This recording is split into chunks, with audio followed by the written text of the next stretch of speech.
Ah là là là là, mon cher Manuel, Manuel Ugarte. Est-ce que le PSG fait erreur en te vendant ou est-ce qu'en vérité, ça suit une certaine logique? Mesdames, messieurs, j'espère vraiment que vous allez bien. Si vous avez la chance d'être en vacances, je vous souhaite d'excellentes vacances et pour ceux qui bossent, bon courage, on est de tout cœur avec vous. On se retrouve pour évoquer encore une fois le mercato parisien. Il y a pas mal de vidéos sur le PSG en ce moment. J'envisage, comme l'année dernière, de faire une vidéo sur plusieurs clubs, sur tous les clubs de Ligue 1, et évidemment faire un live conclusion du mercato. Mais pour l'instant, on se retrouve pour parler d'Ugarte. Vraiment, vraiment, il y a beaucoup de débats. Je sais que la communauté parisienne, elle est assez tranchée là-dessus. Et bon, bah en vrai, c'est normal, hein, on peut chacun avoir son avis. Mais voilà, pour récapituler un petit peu ce qui se passe, Pedro Almeida et plein d'autres médias l'évoquent. Ugarte à Manchester, ça semble pas très loin. D'après Pedro Almeida en tout cas, il y a un deal entre Manchester et le PSG. C'est dans la phase finale et tout devrait se dérouler et se décanter la semaine prochaine. Il y a un accord avec voilà, le Manchester. Bref, ça va être dingue. Et mine de rien, voilà, le mercato, il faut pas oublier que oui, c'est des arrivées, mais il y a des départs. Et mine de rien, Ugarte, on peut même évoquer un transfert apparemment Manchester autour de 60 millions, même un peu plus, ce qui est honnêtement bien. Voilà, je sais que le PSG a quand même recruté Ugarte pour une somme assez importante. Alors de mémoire, c'était 60 millions. Hein, le PSG l'avait acheté à 60 millions. Rappelons quand même que sur Transfer Market, il est voilà, catégorisé à 45 millions, ce qui est bien. C'est pas non plus voilà, des joueurs qui sont bien plus valorisés pour certains, même énormément plus. Bah, rien que quand on prend João Neves, ce n'est pas du tout les mêmes rôles et les mêmes profils, évidemment. Il est coté un peu plus, alors ça vaut ce que ça vaut. Hein, Neves, en plus, il a 19 ans, il n'a pas joué l'Euro, il y avait des titulaires devant lui, mais à Benfica, c'est un taulier indiscutable. Bon, écoutez, dans cette vidéo, vraiment, on va essayer, comme d'habitude, de développer une réflexion. En vrai, est-ce que le PSG fait erreur? Bon, erreur, c'est peut-être un mot fort, mais ouais, parfois, on peut faire des erreurs et de se dire que, bah, Ugarte, il y a un monde où tu le vends et c'est dommage parce qu'il aurait pu servir réellement à quelque chose. Ou alors, au cas contraire, bah non, en vrai, ça suit une logique. Voilà, Ugarte devait partir et on verra bien ce qu'il en sera parce qu'à Manchester, oui, il peut faire de grandes choses. Je sais qu'il y a beaucoup qui aimeraient la piste du prêt. Après, ouais, voilà, je sais pas trop si Manchester accepterait un prêt simple. Vous donnez votre avis en commentaire sans aucun problème. N'hésitez pas à le développer un maximum et je vous remercie ceux qui le feront. Ça aide également énormément au référencement, comme vous le savez. Mais moi, j'aime beaucoup débattre et vous savez que j'essaie de répondre à un maximum de personnes et c'est un dossier ultra intéressant. Parce que oui, si on doit un peu résumer en quelques mots pour synthétiser, en fait, Ugarte n'est pas du tout un mauvais joueur, sinon il ne serait pas convoitisé par les très gros clubs européens. Par contre, je pense qu'il y a un mot magnifique qui résume tellement bien Ugarte, l'unidimensionnalité. C'est un joueur extrêmement unidimensionnel. En fait, Ugarte fait très peu de choses très bien, mais les choses qu'il fait bien, il est fait à un niveau exceptionnel. Et en fait, c'est ça qui est assez dingue, c'est que ouais, il a des points forts, mais il n'est pas un peu fort là-dessus. Il est peut-être le meilleur en Europe, pas loin en tout cas, il est largement parmi les meilleurs. Mais le problème, c'est que le football, c'est un ensemble, et on le verra avec beaucoup de data par-ci par-là, je vous montrerai ça. En tout cas, voilà, juste pour parler rapidement du mercato, voilà, il y a des arrivées, on le sait, mais il y a aussi des départs. Sanchez à Benfica, ça devrait être fait en même temps que João Neves. Ugarte à Manchester, on l'a évoqué, il y a normalement d'autres pistes, des joueurs qui pourront partir. Bon, on verra peut-être Carlos Soler à l'avenir, bon, on ne sait pas. Mais voilà, donc Ugarte, c'est mine de rien, c'est chaud. Et bon, on évoquera également la question du milieu parisien. Je sais que ça fait beaucoup débat. Ça, c'était une question de Paris Galaxy. Qu'en penserez-vous si cela était le milieu de terrain pour la saison 2024-2025 du PSG? On répondra à ça en fin de vidéo, mais n'hésitez pas évidemment à le dire également sans problème. Alors, je vais vous montrer un graphique extrêmement pertinent de DataFoot, un ami à moi qui fait beaucoup de contenu sur Twitter et sur YouTube. N'hésitez pas à aller le follow, donnez-lui bientôt les 50 000 abonnés, il mérite. Hein. Il travaille énormément et ses graphes sont extrêmement pédagogiques. Sa chaîne est ultra pédagogique et on apprend beaucoup avec lui. La data mérite d'être beaucoup plus mise en avant dans le football, on va dire, des consommateurs parce que oui, dans les clubs, tout le monde utilise la data et on va le voir aujourd'hui. Bon, on va commencer dans le vif du sujet, très fort, très vite. Voilà donc un visuel de DataFoot concernant Ugarte sur les points à peu près clés et importants voilà, pour un milieu de terrain. Là, vous avez vu, il a mis la construction, la conservation, etc. Bon, comme vous le voyez, il y a même deux stats où il est élite. Hein, en bleu, c'est élite, donc il fait vraiment partie des 20% des meilleurs joueurs. Et dans le cas de l'activité défensive, bah, je pense qu'il est dans le top 1%, donc littéralement vraiment le meilleur des meilleurs. Maintenant, vous l'avez remarqué, à côté, c'est un peu dur. c'est un peu dur et oui, c'est la vérité, c'est un peu compliqué. Parce que oui, mesdames, messieurs, Manuel Ugarte en tant que milieu défensif, comme on le dit, milieu défensif, il faut être bon défensivement. Et clairement, il est énorme, énorme, énorme défensivement parlant. Là, c'est Ugarte FR, évidemment, le compte un peu numéro 1 de l'actualité Ugarte, francophone en tout cas sur Twitter. Ça, c'était à la mi-saison, je sais plus trop, mais en tout cas, voilà, c'était fin décembre. Hein, ça avait fait quelques mois que le PSG avait joué avec Ugarte. Et il a eu apparemment le prix Bulldozer. Bon, je sais pas à quel point c'est un truc pertinent ou non, mais on a vu des stats qui sont énormes, hein, vraiment énormément de tacles par 90 minutes, des interceptions, des duels au sol gagnés, des duels au sol pourcentage gagné, récupération et tout. C'est énormissime. Et en fait, c'est ça qui est bien, c'est que, ok, tu peux être très très bon au duel, dans la récupération, tout ce que tu veux, mais si ton activité défensive, elle est moindre, bon, on va dire que je prends pas trop de risques. Mais Manuel Ugarte a une activité défensive énormissime et également un taux de réussite extrêmement, extrêmement élevé également. Et on le voit notamment voilà, sur Football Ref, bon, les stats défensifs du gars, les tacles réussis, dans la zone défensive, dans le milieu de terrain, dans les zones offensives, les dribbleurs taclés, les dribbleurs mis en échec. Il est top 1%. Voilà, je pense littéralement que c'est le meilleur en Europe sur ce registre-là. Si on prend les interceptions et les tacles plus celles d'interception, 99, ben encore une fois, je crois que ouais, c'est le premier, regardez. Non, c'est pas Ligna le premier quand même qui est exceptionnel également.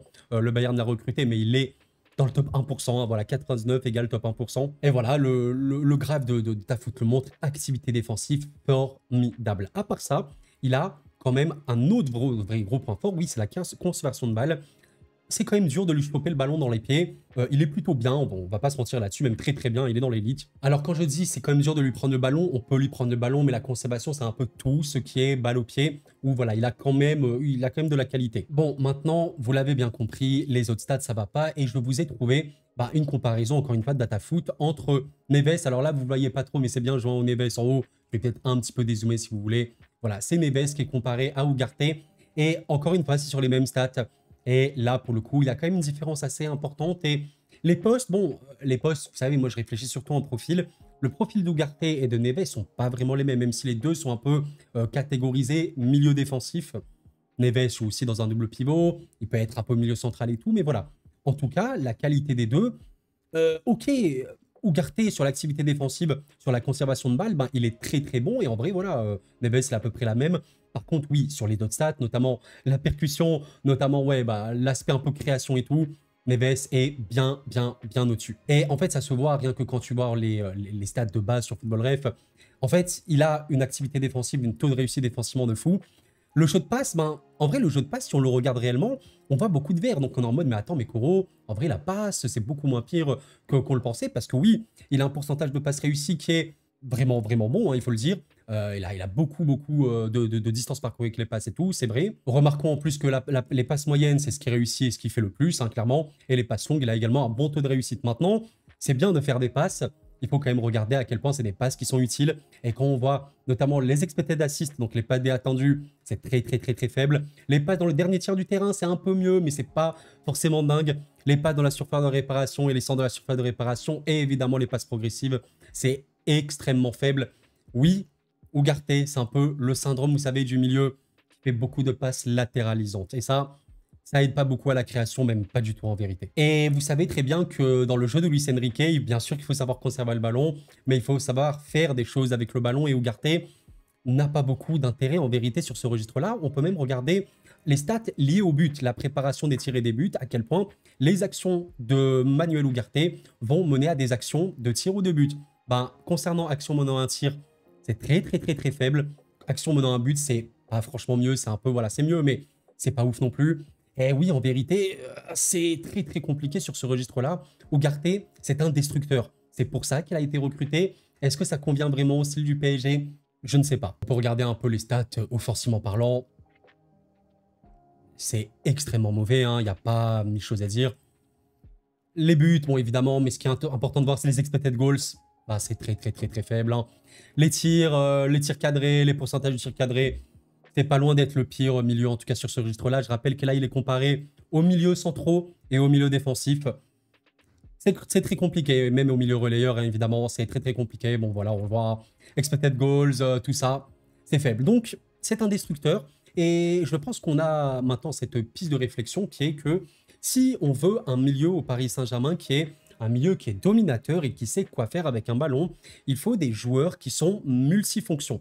Ugarte, je pense qu'il peut être très très très fort pour une équipe qui ne cherche pas forcément à avoir beaucoup le ballon, qui, bon, peut avoir le ballon, mais vous savez, des matchs un peu 50-55% de possession, et tu veux un mec qui va te casser les attaques adverses. Ugarte, pour ça, il est magnifique. Et on l'a bien vu, au PSG, oui, c'était sublime, hein. Il y avait des moments où tu disais, mais c'est un monstre, hein, c'est un monstre, c'est un mur, et voilà. Maintenant, quand tu es au PSG de Luis Enrique, et je sais pas, il y a des matchs où parfois tu peux avoir 70% de possession, à quoi sert Ugarte réellement, quoi? C'est très triste, mais j'ai l'impression que oui, le profil ne va pas. Alors pourquoi l'avoir acheté?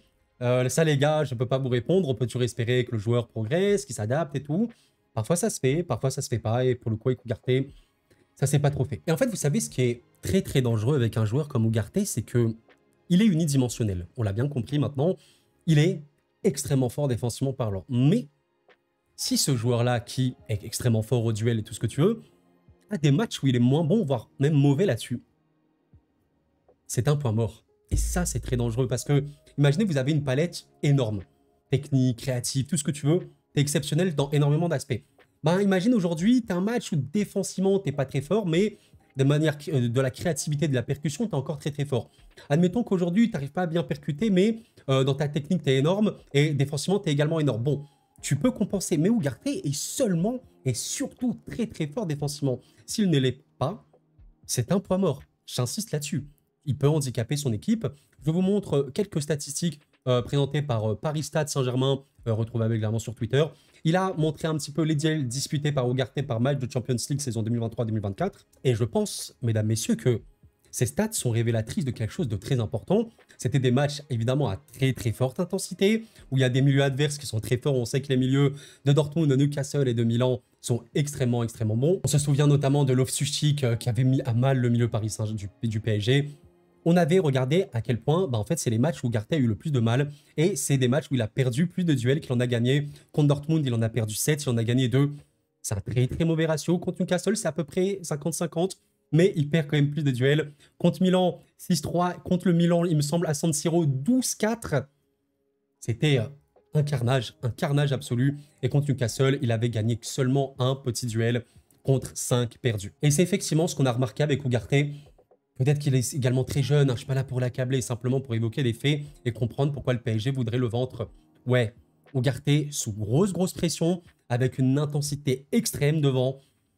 Ça a été très compliqué et les duels perdus, il y en a, en veux-tu, en voilà, et ça c'est une vérité. Et voilà, je vous remontre encore un graphique de DataFoot qui compare Ugarte avec Fofana qui était un peu lié au PSG il y a quelques mois et Warren Zaïre-Emery. Ben, encore une fois, Ugarte, la conservation et la défense, il est très très bon, voilà. Je crois que c'était quelques mois après son arrivée là, mais par contre, les autres aspects, construction, création, c'est moyen, voire moyen moins. Par contre, ouais, l'attaque offensivement parlant, la percussion et l'élimination, c'est extrêmement faible. Quand on voit que Warren Zaïre-Emery, il a des points où il est vraiment pas bon, la création, la construction, ça pêche encore, mais je rappelle que là, c'était des stats quand il avait 17 ans. Par contre, défensivement, et là, sur l'aspect conservation, élimination et percussion, et même attaque, Warren Zaïre-Emery est bien plus haut. Ça, c'était sur les premiers mois avant 2024 où il a un peu chuté, mais voilà, ça montre quand même quelque chose. Fofana, évidemment, beaucoup plus équilibré, un peu meilleur par-ci par-là. Donc, l'unidimensionnalité, encore une fois, est-ce que c'est les postes qu'on cherche le plus? Je ne sais pas, je ne pense pas. Et voilà, je vais juste vous remontrer rapidement Neves. J'en ai déjà parlé dans une autre vidéo, donc je vous inviterai à la voir sans aucun problème. On va pas spammer, mais simplement pour comparer, même si encore une fois, on compare pas dans le sens, voilà, lui, il est meilleur que lui, c'est pas comme ça qu'on fait. Simplement, on regarde leur profil et on regarde un petit peu là où ils sont plus forts. Quand on va jouer en Neves, déjà, offensivement parlant, c'est des stats beaucoup plus vertes au niveau des tirs, au niveau de la contribution des buts et tout, comparé à Ugarte où c'est très très rouge. Concernant balle au pied, vous voyez que là, contrairement à Ugarte où il a du vert, mais Neves, il est vert dans tous les aspects, court, moyen et long. Par contre, voilà, Neves, concernant les passes dans les derniers tiers du terrain, dans la surface de réparation, même les centres et les passes progressives, il est très loin devant Ugarte. Encore une fois, c'est énorme. Quand on voit Neves sur la préparation des tirs et des buts, donc à quel point ses actions vont contribuer offensivement à son équipe, c'est pas le meilleur non plus, mais il est mieux quand même qu'Ugarte, il faut le dire. Niveau de la défense, on voit qu'Ugarte est énorme, hein, c'est vraiment son point fort. Neves est énorme également défensivement, très bon là-dessus. Qualité balle au pied de Neves, même si celle d'Ugarte elle est bonne, comme on l'a vu, la conservation. Neves, il est encore meilleur. Il dribble encore plus, il réussit encore plus de dribbles. Voilà, et en plus, il est vraiment présent, on va dire, dans le dernier tiers du terrain, contrairement au Ugarte où il peut moins l'être, même si Neves n'est pas non plus le plus présent. C'est énormissime. On peut également noter que, voilà, Ugarte, il touche beaucoup de ballons, environ 73 par match. On a Neves qui en touche 93 par match. Alors évidemment, il joue dans une équipe dominatrice comme Benfica et tout, donc ça joue. C'est énorme, hein, c'est vraiment énorme. On peut voir les derniers stats où, voilà, Ugarte, bon, hein, comme on l'a compris, interception, tacle réussi et tout. Quoique une petite faiblesse quand même en duel aérien. Neves n'a pas vraiment ces problèmes-là, il est également exceptionnel. Et vous voyez un petit peu, ça, c'est typiquement pourquoi le football aujourd'hui, ça mérite d'être compris, non pas en tant que poste, c'est-à-dire lui, il est milieu défensif, lui, il est milieu relayeur, lui, il est milieu offensif, mais plus en termes de profil. Le profil de João Neves, je pense que quand on le voit sur le papier, qu'on essaie d'approfondir au maximum les données qu'on a, ouais, c'est quand même un profil exceptionnel, vraiment exceptionnel. Et je pense que pour conclure et pour vous donner mon avis, Ugarte, le PSG qui lâche Ugarte, est-ce que dans l'absolu, c'est vraiment une mauvaise nouvelle? Je suis partagé parce que, bon, c'est personnellement un joueur que j'aime beaucoup, mais mon avis, en termes de préférence subjectivement parlant, n'apporte rien à l'analyse. Mon avis maintenant, si on parle vraiment de besoin de collectif, même pour le joueur, c'est compréhensible. Je pense vraiment que j'ai quand même mal au cœur parce que je me dis que peut-être dans quelques années, le joueur va vraiment se transcender dans la percussion, dans la créativité, tout ce que tu veux, et devenir un top milieu vraiment globalement parlant extrêmement fort. Maintenant, peut-être que non, et il y a même beaucoup de chances que non, on verra bien, et que oui, en l'état, il n'a pas trop de rôle au PSG, qui est une équipe de possession, en tout cas, on verra bien sur la suite si ça reste une équipe de possession, mais en tout cas qui veut marquer un jeu important, qui a un manque criant de créativité. Mettre Ugarte titulaire sur un terrain, c'est s'amputer de la percussion, de la créativité, de l'apport offensif global. C'est quand même très très compliqué quand tu envisages la possession. Alors que si Manchester envisage moins la possession, il, je pense, pourra beaucoup plus briller, oui. Je pense qu'on aura des moments où on sera en mode outre-mer, voilà, Ugarte, exceptionnel, un des meilleurs milieux de première ligue, c'est un monstre, il bloque tout. Mais oui, on l'a vu également au PSG, quand c'était un peu plus dispatché, quand il devait être beaucoup plus utilisé défensivement parlant. Il n'y a pas de problème là-dessus. Mais voilà, il est très unidimensionnel. Je pense que malheureusement, parce que je pense que ça reste un très très bon joueur, il est assez limité là-dessus et que ouais, le vendre, c'est un choix qui suit une certaine logique honnêtement. Quand vous prenez Rodri par exemple, qui est je pense le meilleur milieu du monde aujourd'hui, en tout cas le milieu le plus important pour l'équilibre d'une équipe du football, ben on parle de multifonction. Simplement, regardons les stats de Rodri qui joue à City, je le rappelle. Enfin, les tirs, c'est exceptionnel. La passe, ouais, je pense que c'est le milieu qui a la palette de passes la plus complète et la plus forte au monde entier. Bon, voilà, la contribution des tirs et des buts, elle est énormissime. On sait qu'il contribue énormément à tout ça. Défensivement, c'est moins, il faut le dire. Maintenant, balle au pied, ça n'a aucun sens. Voilà, littéralement. Les duels aériens, il est extrêmement top tier. C'est ça le football aussi, c'est ça le football. Pourquoi avons-nous City aussi fort, aussi dominant sur cette dernière saison, notamment l'année où il remporte la Ligue des Champions? C'est notamment dû au milieu de terrain et évidemment à Rodri. Je pense, j'ai une idée sincèrement vis-à-vis du football. Bien sûr que les postes offensifs, c'est important, les postes défensifs, le gardien, c'est important. Bien sûr qu'avoir des ailiers qui percutent, avoir un buteur qui marque, avoir des défenseurs qui gagnent des duels, tout ça, c'est extrêmement important. Mais très honnêtement, mes chers amis, est-ce que le milieu de terrain n'est pas le poste le plus important du football? J'aime bien dire que c'est un peu les poumons d'une équipe. Si tu n'as pas de poumons, ça me paraît quand même dur de respirer. Je le pense quand même. Et si tu as des poumons, tu respires bien. Et City a des poumons exceptionnels. Chaque chaque personne, chaque joueur de cette équipe ont plusieurs fonctions. Rien que quand tu vois un peu les placements d'Akanji, même de Stones dans le collectif Citizen, c'est formidable, c'est exceptionnel tactiquement parlant. Et quand tu avais Gundo qui était là, aujourd'hui tu as Rodri, tu as toujours De Bruyne et tout, ils ont tellement une palette complète, ils sont tellement importants et polyvalents, c'est trop bien. Donc Ugarte, j'ai pas envie de vous dire qu'il est un peu, entre guillemets, périmé, il n'est pas adapté au football moderne, parce que encore une fois, ces genres de rôles de destructeurs peuvent servir. Mais ouais, si tu veux avoir un jeu vraiment marqué, inculqué et tout, c'est quand même compliqué d'avoir un joueur comme ça. Et pour conclure, on va répondre à cette question. Alors, qu'est-ce qu'on en pense de ce milieu de terrain si ça arrive? Bon, évidemment, il y a les Mayulu, peut-être Kangin Lee. Je sais qu'on ne prononce pas Kangin Lee, mais je vais l'appeler Lee pour les besoins de la vidéo. Peut-être des rôles un peu moins importants comme ça, même Moscardo qui va arriver, mais qui, j'en ai pas parlé dans cette vidéo, mais qui a une palette un peu plus développée qu'Ugarte quand même, il faut le dire.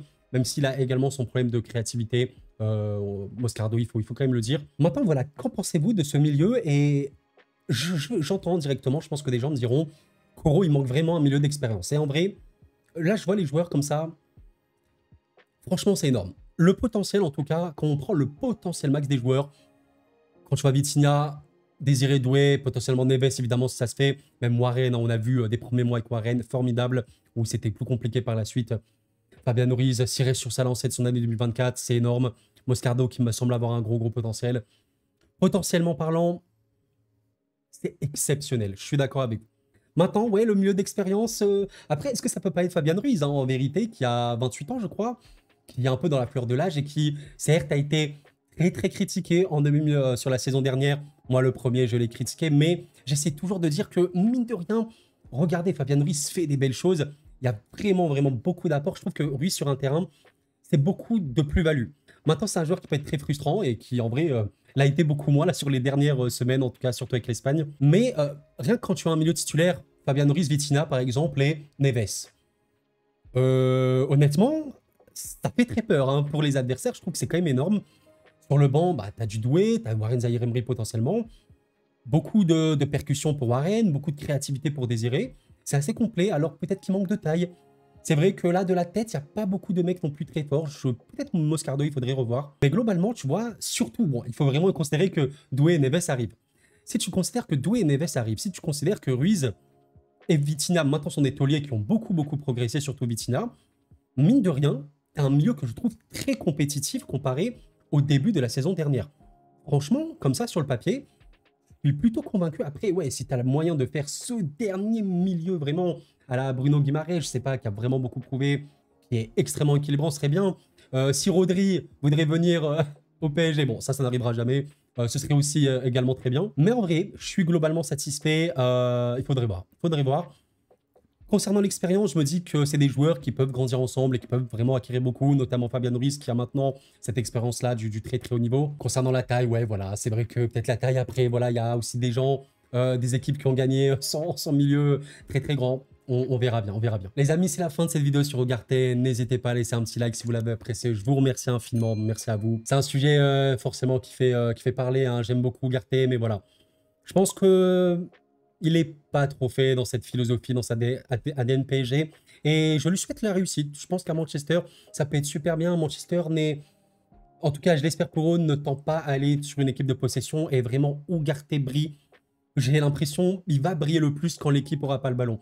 Parce que c'est tellement un des meilleurs destructeurs au monde. C'est ça le paradoxe, c'est qu'on peut trouver des arguments crédibles au PSG pour le vendre, même si sur certains aspects, c'est vraiment parmi les meilleurs des meilleurs. Mais le football, c'est un ensemble.